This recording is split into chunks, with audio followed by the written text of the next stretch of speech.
Welcome to the webinar. This afternoon's webinar is Pizzazz Your Presentations.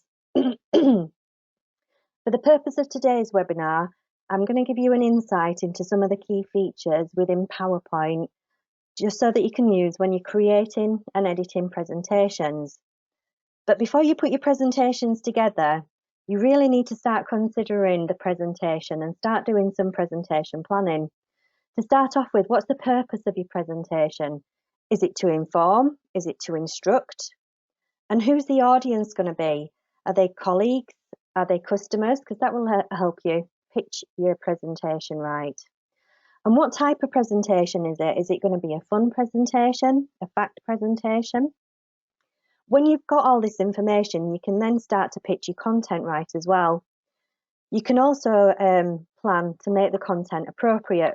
For example, you don't want to use lots and lots of cartoons if you're delivering a business plan, for example, to the bank. And similarly, you don't want to be using lots of facts and figures if you're delivering a presentation to children. Now, we offer other courses in this to expand on this topic.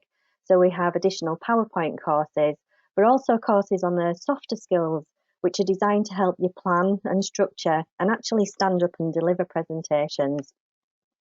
But today is just to give you a taster of some of the features in PowerPoint that will help you build your presentations, hopefully with a variety of content.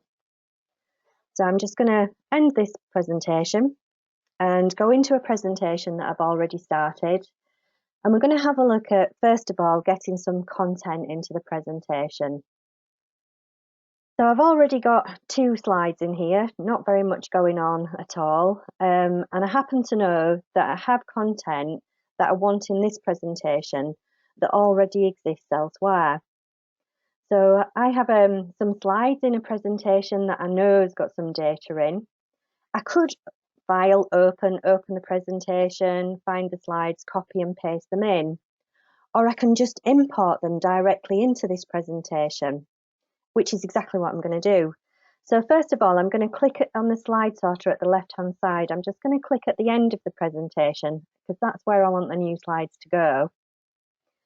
And from the ribbon on the Home tab, the New Slide command has a drop-down where I don't want to just put a blank slide in.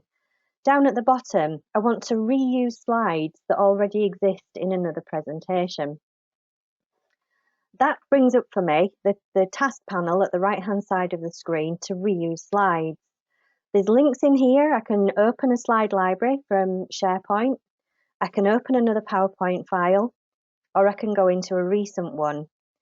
The Browse option gives you exactly the same features, slide library or file. And I want to bring in slides from an existing file, which is stored on my desktop, called Project Planning. And here we go. So this is the presentation with all the slides in, and you can see it already has a theme applied to it. I don't actually want the theme. I want the slides to come over as blank because I'm going to change the theme of this presentation later anyway. But that's absolutely fine. Simply clicking on a slide, so I need this timeline slide, simply clicking on it, the slide will be imported into your presentation and it will pick up the theme from the presentation that it's going into. I also need this dependencies and resources slide. And that's it, simply just click in where you want the slide to go and click on the slide to import it.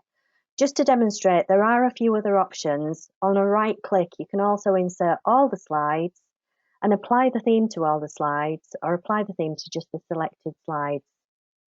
But I've got what I need now from this presentation, so I'm simply going to close out the task pane to give me more working space. Now I've also got some content in a Word document. Here's one I prepared earlier.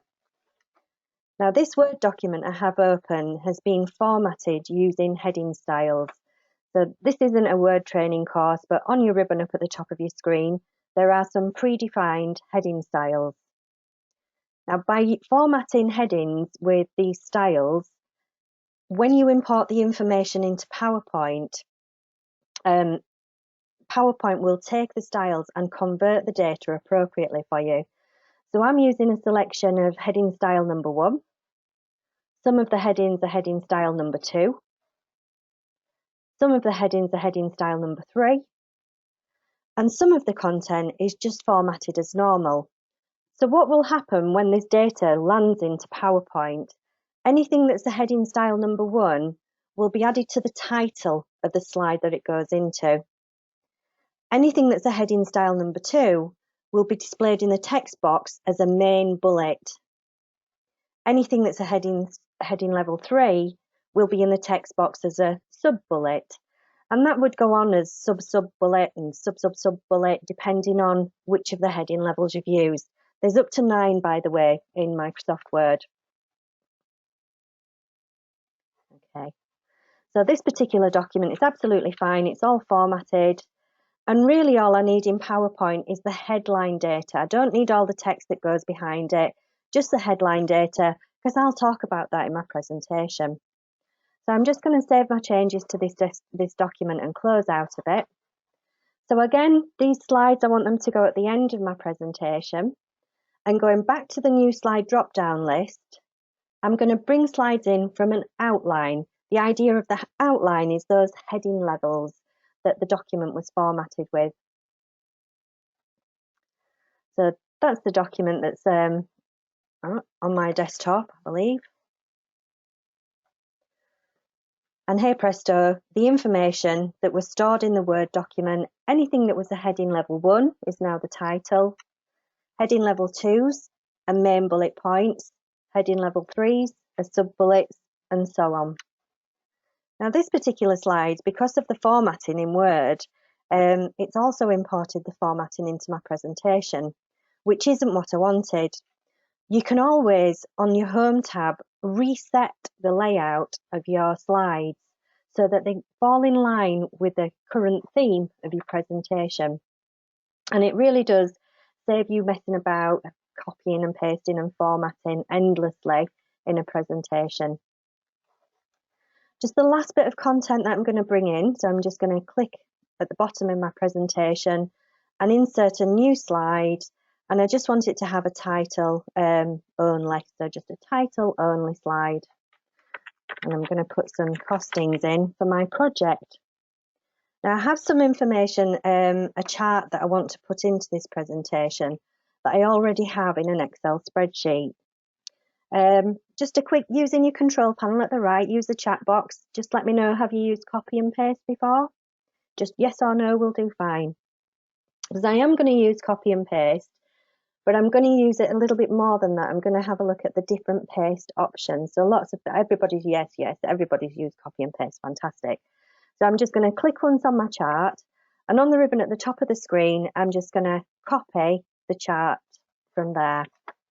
Back in my presentation, I'm going to click on a blank bit of my slide and simply paste the information in.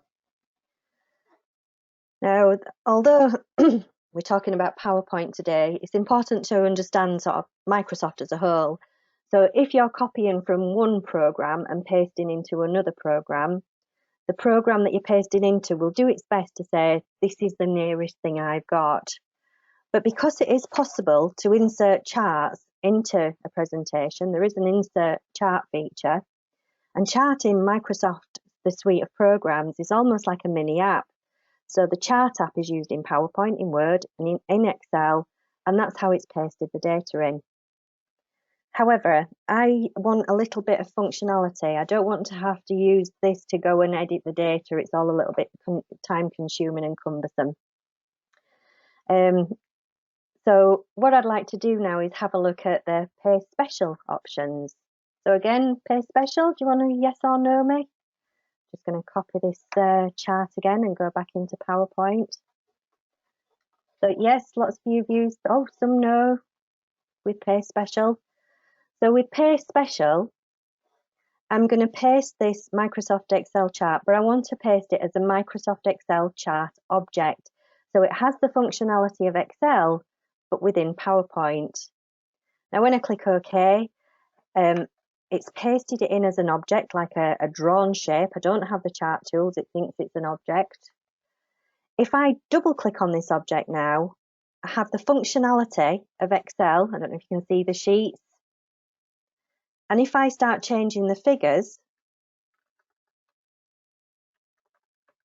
you can see that I'm using the functionality of Excel, but within PowerPoint.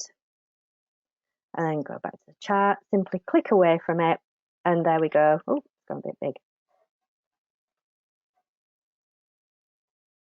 Now that is not linked to the underlying data source.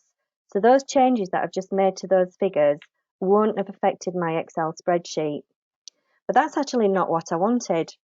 What I really wanted, was if I change the Excel spreadsheet, because I use this day in and day out, I'm in this spreadsheet every day, I want the PowerPoint presentation to update straight away, because I only look at the presentation once in a while, but this gets updated all the time. So just one last time, I'm just going to right-hand click and copy my chart. Back in PowerPoint, I'm going to use Paste Special, but I'm going to paste a link back to the underlying data source, and it is a Microsoft Excel chart object. Perfect. So if I switch back to Excel, look at the big figure, this big purple section here, which is £8,000. In Excel, if I change that £8,000 to 1,000, the chart changes in Excel, and it also changes in PowerPoint. That's what I really need. And even if the spreadsheet wasn't open, I was looking at the presentation, I could double click on the chart. It would take me back to the source data, change the figures, and there we go. The presentation is updated immediately. And I think that's exactly what I need on this chart. So chart number 2, don't need that. Chart number 1, and this is the chart that I'm going to be using in my presentation. So now we've got some objects in, we've got a little bit more data to play with in our presentation. It does look a bit boring other than the chart, there's no graphics in here at all. So let's see what other content we can put in, just to add a little bit of interest to the presentation. So if you're putting images in, you need to make sure that they're appropriate. Like I was saying, if I go to project overview, it's quite left heavy is this slide, not much text on it, a bit boring, and there's plenty of room at the right hand side for an image, but I need to make sure it's relevant to the project and to the audience that's going to be watching it. So just to make sure that I've got the correct balance of the layout of the slide, I've already got the slide, I don't need a new one, but I'm going to make sure that the layout isn't just going to allow me to put one content in. I want it to have 2 content evenly spaced at either side of the screen. Hasn't affected the text, that's fine. Then in the new text box, I can add a chart in here. I can add pictures, videos, tables, and the one that I want is that handsome young gentleman. He'll do in my new slide. Now, PowerPoint is a little bit like fuzzy felts. Am I showing my age there? Again, can you use your chat panel? Have you heard of fuzzy felts? Did you have fuzzy felts as a kid? Well, the idea of fuzzy felts was that you had like a fuzzy background, and that's like your slide canvas, and then you built up pictures by putting little felt shapes on, and those are like your objects that you're putting in on PowerPoint. And every object type that you put in displays its own contextual tools on the ribbon. So for example, if you were to click on a picture, on your ribbon you get your picture tools to format it. If you click on your text box, you get drawing tools to format it. If you're not clicked anywhere, you don't get any additional tools. And these tools are fantastic. So I'm just going to do a little bit of formatting on this picture. So we click on here, have a look at the format tab, and look at these styles that you've got straight away. And just by hovering over them, you get a live preview of what it's actually going to look like. Quite like that one. And not only can you do that, you can also change your artistic effects. So we could maybe make the picture look like it's being drawn in, or look like a stained glass window. So let's have a look at paintbrush effect. Oh, sorry, just a bit slow. The other effects that you can add on your picture over at the right hand side, you can add a different picture border colour. You can have different effects. So if we put a glow around, and even change the layout of your picture. don't worry about practicing with these. If you've had a real good go and you've applied lots and lots of formats, like that yellow border's horrible, you can simply on your ribbon just reset the picture back to how it was. And I think sometimes less is more when it comes to images. So that's quite nice, just rounded border with a bit of a reflection on. Simpler, but looks better. So other things that I can add interest to is I'm going to go to my timeline slide. So you do sometimes have text on a slide that's quite factual, and it needs to be there, and I do need this text to be in here, but it looks really dull. So I want it to just look a little bit more interesting, but still give the same message. I'm going to highlight all of this text that I have in here and convert it to SmartArt. You need to be careful how you say that. But SmartArt is like graphical effects that you can apply to text and particular bullet points. So there are some standard ones in here, and again with a live preview you simply hover over them and it shows you how you can change your data. Or you can go to more SmartArt, and this is an actual process that I'm putting together. It's a list that I want to put together. And there from here we can have some sub-styles. That one looks quite nice, that will do. Perfect. So exactly the same text, I'm giving the same message on my slide, but just with a little bit more interest. Again, on the ribbon up at the top of the screen, we have our SmartArt tools, and we can change the design or manually change the format. But let's have a look at some of these designs we've got here. We've got some styles. Oh, that will do. We can also change the colours. And if you didn't like the layout, here we go, we can just go back and change it. So if we pick the wrong one, let's go for a down arrow. That's better. So just to recap on that, we have text selected. I'm going to convert it to a SmartArt shape. I'm going to go into more. This one is more like a cycle diagram that I'm wanting. And exactly the same text, maybe change the layout. Just looks a little bit more interesting with some effects on it.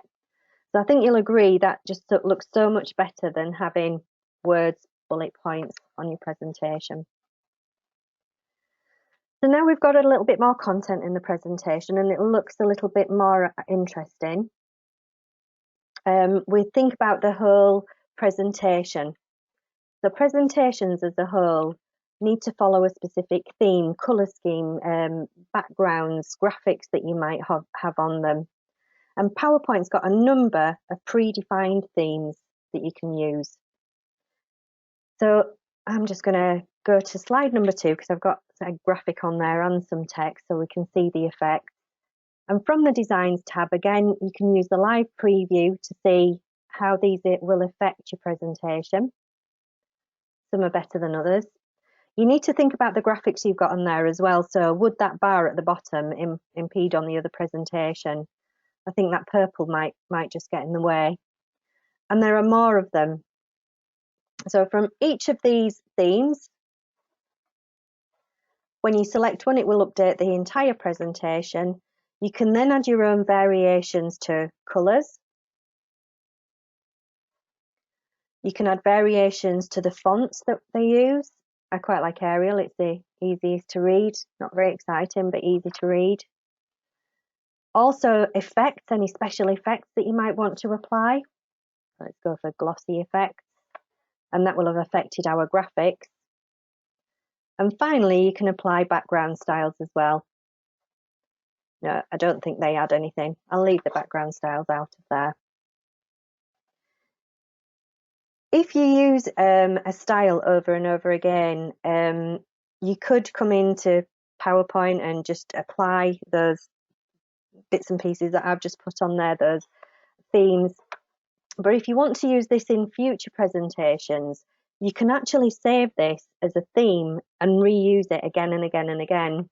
So I'm just going to use the drop down arrow on these themes and I'm going to save the current theme. What do I want to call it? Green theme. And if I was to create a new presentation, my green theme is here for future reference. The S seems to have dropped. Is that because the style? Yeah, so the S has dropped on there because it can't fit within the text box. I'm just going to make that a bit wider, just a tad. Nobody will notice. Absolutely fine. So masters, just thinking about masters is the next thing we're going to have a look at. What I would like is our corporate logo in the top left-hand corner of every single slide in the presentation, not just this one. I could insert the logo and copy and paste through all the slides in the presentation, but then somebody might come along and move it on one slide or delete it from another slide, and then you've lost that overall uniform impact of your presentation. All the work that I've done in this presentation this afternoon has been in the foreground, if you like. Masters are a little bit like transparencies that sit behind your slides. So before we have a look at masters, it's important to understand and remember that PowerPoint has got a number of layouts for slides. So when you create a new slide, it has all of these layouts. All of these layouts have their own little master. And I don't particularly want to update all of those either. There is, in fact, in PowerPoint a master, if you like, that controls the whole thing. So I'm going to go to View, and from here I'm going to have a look at the Slide Master view. Can you see down the left the master for each of the layouts that PowerPoint offers you? But if I scroll up to the top, there's a big master, the master that controls the whole thing. And that's what I need because I want the logo in every same position on all of my slides.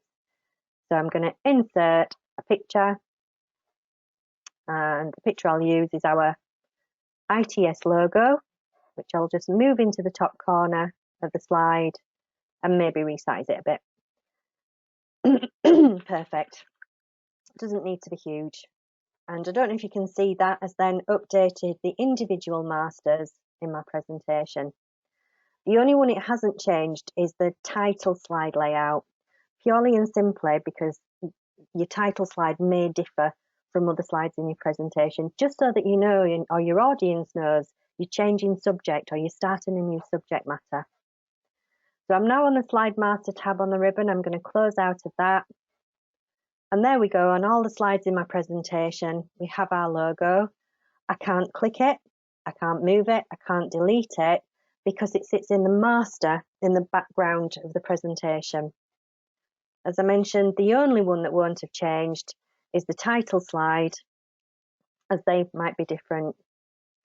So just going back to that, so I want the logo over here on the title slide. So I'm going to go back to View, Slide Master. I'm going to insert a picture. I'm going to put our corporate logo in again. And this time I'll put it in the top right-hand corner. Back to the Slide Master tab, close out of Master View, and the Slide Master's updated.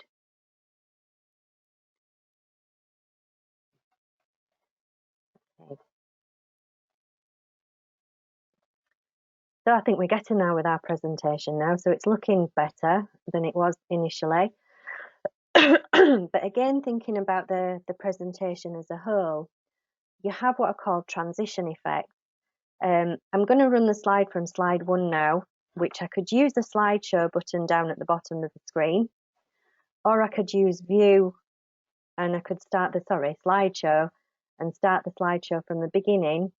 But there's a keyboard shortcut for that, and on your F keys on your keyboard, F5 will do.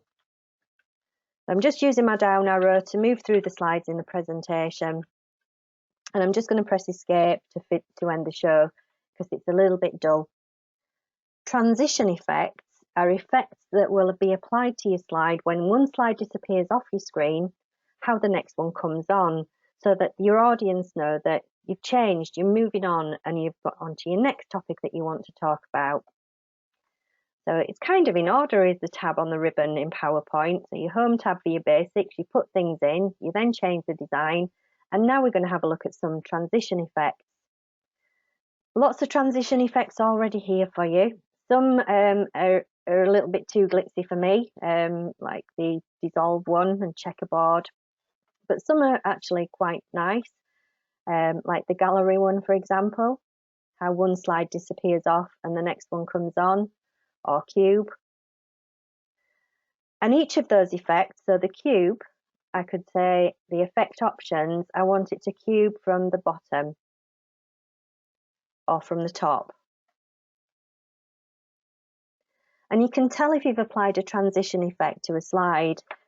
Underneath the slide number, there's a small little star. I don't know if you can see that there. There's a tiny little star to let me know that there's a transition effect. If I click the star, it will play it for me. Now, you could have a real good mess about and have different transition effects on all of your slides, but I've got to be honest, when you're delivering your presentation, it'll look like you've just been messing about with the software.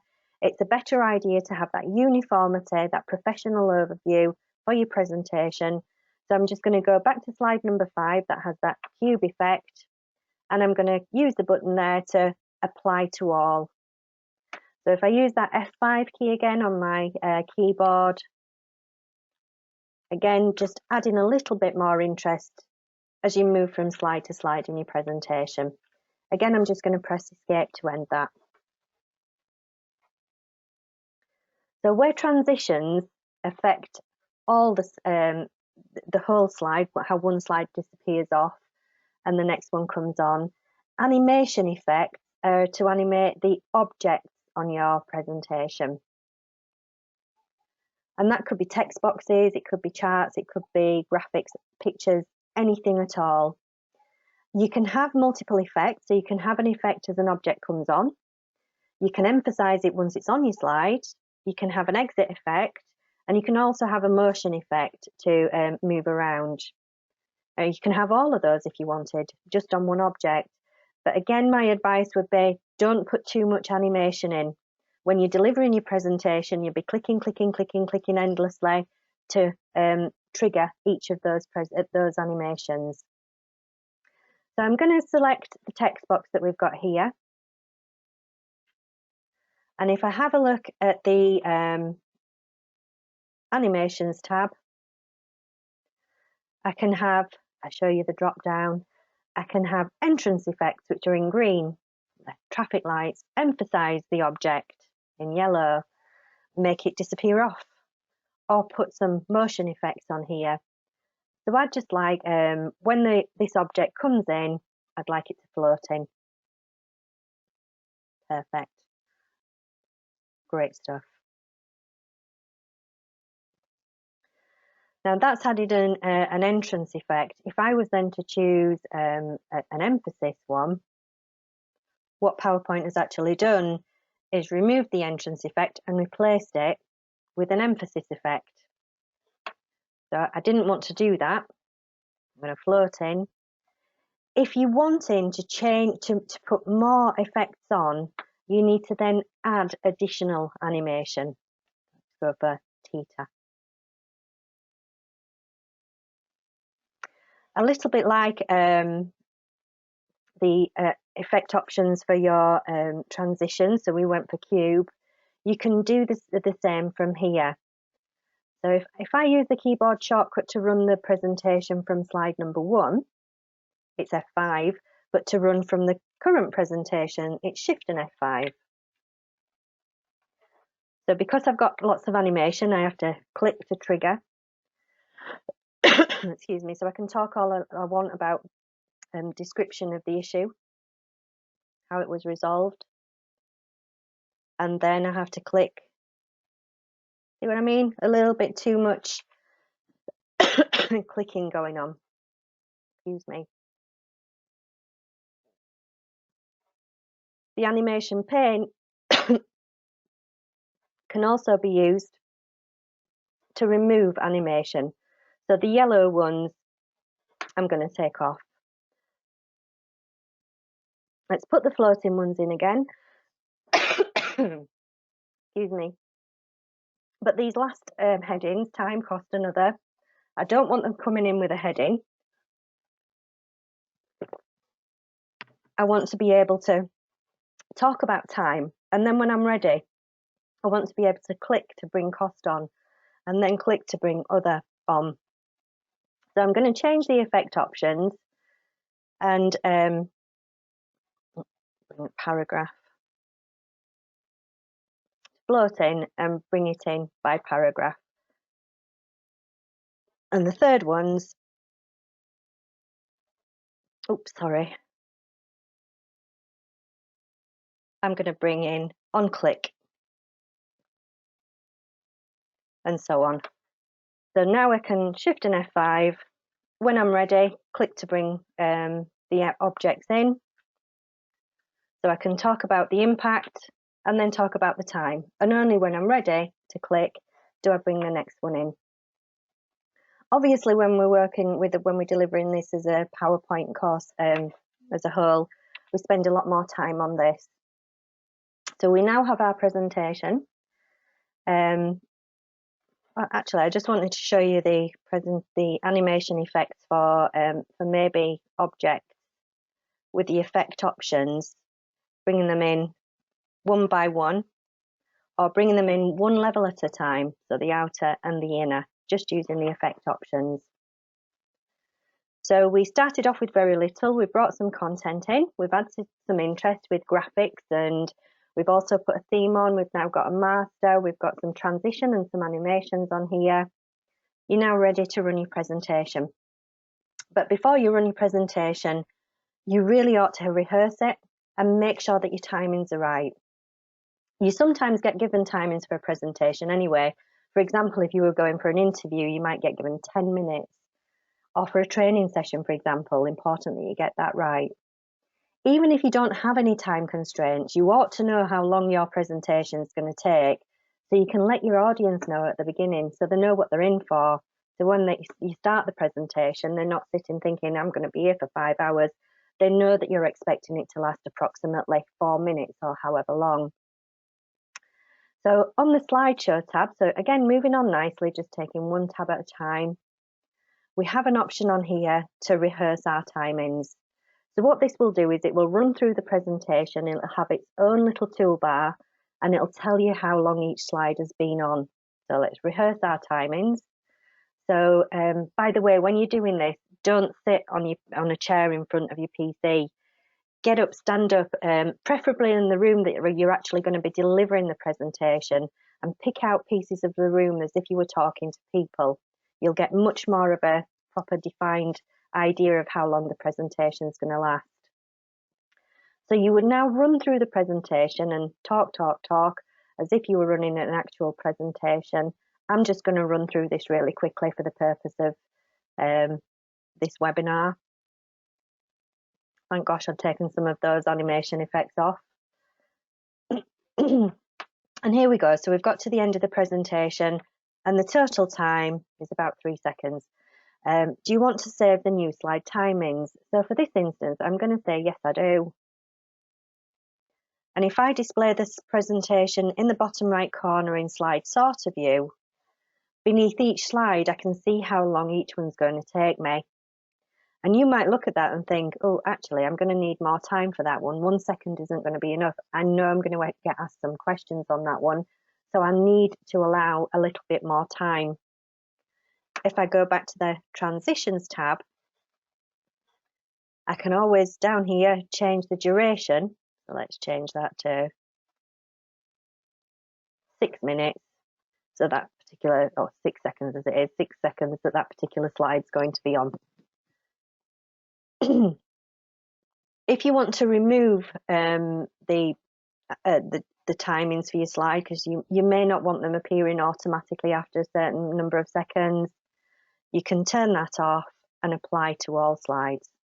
So we're going back now, and it's up to you to run through your presentation, but at least you'll have an idea of how long your presentation is going to take.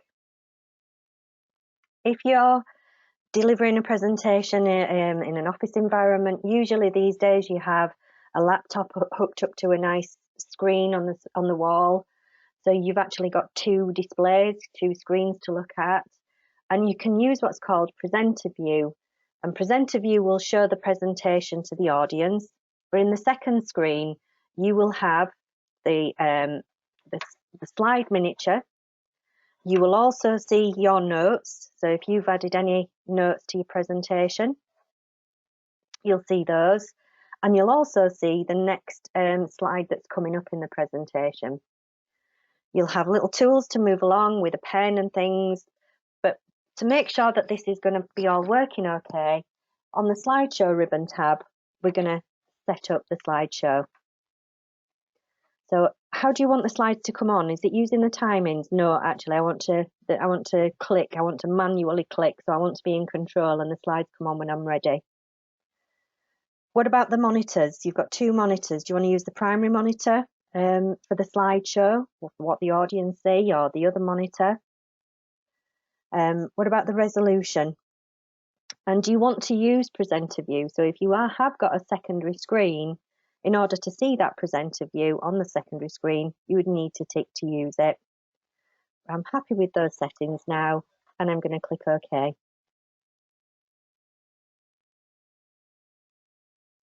Somebody's just said it. Does this mean if you've set timings, you can let the slideshow run without having to click through as you talk? Absolutely. Absolutely. If your slides have got timings on them, let me just go back. So I could get rid of the on click and have this slide running after, let's say, 20. You often see this in car showrooms. They've got a TV and it just runs on. And then in the slideshow, setup show, you would have it loop continuously until escape if you wanted to. So once you get to the last slide, it goes back to the beginning and starts again. Another question, how do you add notes to a slide? So just below the slide here, on the little notes panel, and you can just add your speaker notes. Just out of interest there, let me just go to File and Print. When it comes to printing your presentation, you can either print full page slides, or you can print handouts, different numbers per slide. But if you wanted to have your notes printed, your notes would come out, so you get a miniature and then the slide below it.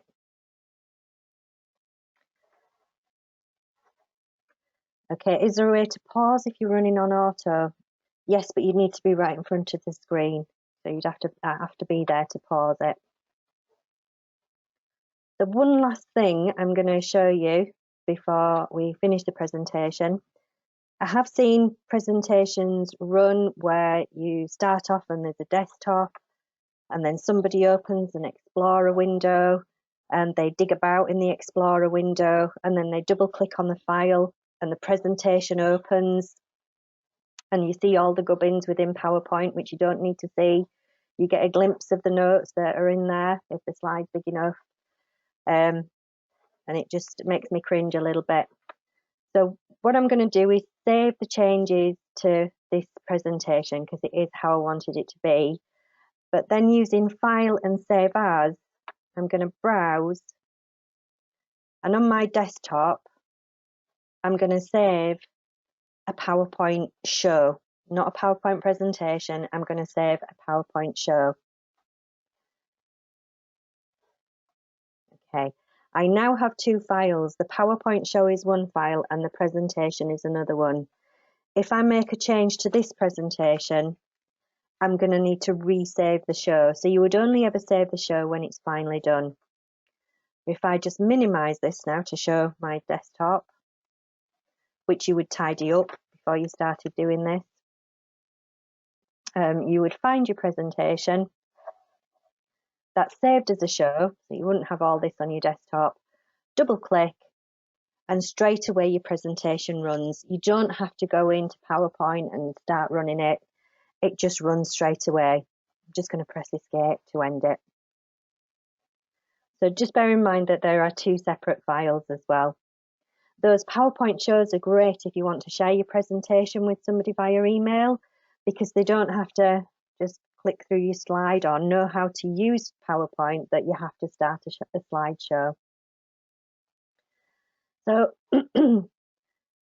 just thinking about PowerPoint, what we set out to do today, so that this presentation didn't have very much in it at all.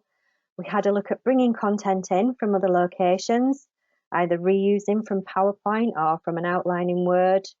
We had a look at copying and pasting, presentations or objects in our from Excel, having a look at paste options, adding a little bit of interest with graphics, so converting text into SmartArt, putting overall effects on like design and transition and animation. And just before we finish, are there any questions? Does anybody have any questions? A question there, does saving the show automatically put the presentation on your desktop? Nope, it's just like saving a file. When you do save as, browse, you choose the location, you choose where you want it to go, because you might actually want to put it on a memory stick, or you might want to put it in OneDrive or in SharePoint. Thank you, Pam. Oh, so Neil's just come up with some tips here. So just some tips for running a presentation. I'm just going to press F5 to start my slideshow. And sometimes when you're on a slide in your presentation, you're talking about a specific, let's go back, talking about a specific topic, for example, the project, and somebody keeps saying, okay, let's deviate off and talk about this. So it is quite nice sometimes to pause a presentation, and Excel has what's called a blackout. And I think you can guess which key you might press on your keyboard to black out the screen.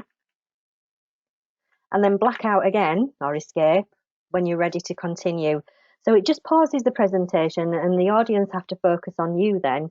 You're the presenter, there's nothing to look at. If you're in a darkened room though, which you sometimes are when you're delivering a presentation, you might find that nobody can see you because the light's coming from the presentation. So opposite to blackout, anybody any idea what you would press to get the light behind? Any idea which letter you'd press opposite to black? Go on, use your chat box. Pam, fantastic. Well done. Pam gets the award, first one in there. So absolutely, W will white out the screen. If you're wanting to run to a specific slide in your presentation, you can just, on your numeric keypad or any keypad, type a number. So I'm just going to type 1 followed by enter. And there you go. Or 5, enter. And you can jump around your presentation. And always remember, just escape to close out of it. So I think that's it for today, and it just leaves me to say thank you for coming and thank you for your input as well. It's been really useful. I hope you found this useful to go away and put some presentations together. And if you need any more details about the courses that we offer, then please do just drop me an email. I'll end the presentation now. There is a short survey, if you wouldn't mind just filling that in, just so that we can improve our service going forward. And it just leaves me to say thank you very much and take care and stay safe. Hope to see you again on future presentations or webinars. Bye for now.